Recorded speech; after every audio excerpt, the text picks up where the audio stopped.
আপনারা জানেন যে নমিনেশন বাছাই পর্ব চলছে ইলেকশন কমিশনে, এবং সেখানে একই নিয়মে বিভিন্ন জায়গায় কাউকে উপযুক্ত মনে করছে, প্রার্থীকে ওকে করে দিয়েছে, আবার একই রকম কেসে কাউকে বাতিল করেছে। এখানে দুটি প্রধান সাবজেক্ট ছিল কারো নমিনেশন বৈধ কিংবা অবৈধ এটা বিবেচনার জন্য। গ্রস একটা হচ্ছে ঋণ খেলাপি, আর একটা হচ্ছে দ্বৈত নাগরিকত্ব।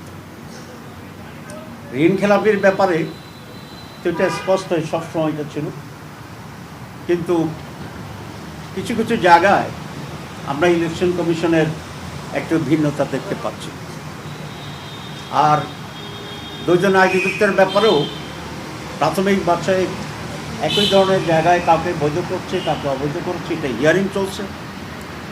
আমরা শুনতে পাচ্ছি কোনো একটি দলের পক্ষ থেকে ইলেকশন কমিশনে গিয়ে চাপ সৃষ্টি করার চেষ্টা করছে, যাতে করে এই সমস্ত ত্রুটির কারণে যাদের নমিনেশন বাতিল হিসাবে গণ্য হওয়ার কথা সেটা যেন করা না হয়।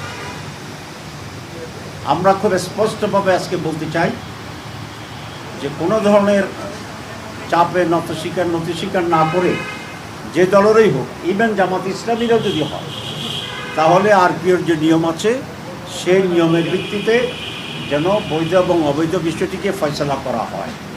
অন্যথায় এই দুটো জিনিস প্রমাণিত হবে। এক হচ্ছে এই ইলেকশন কমিশনার দুর্বল, তাদের পক্ষে ইলেকশন করা শেষ পর্যন্ত নিয়ে যাওয়া যাবে কিনা একটা সন্দেহের অবকাশ থাকবে, অথবা এই নির্বাচন কমিশন কোনো একটি পার্টিকুলার দলের প্রতি পক্ষপাতিত্ব করছে।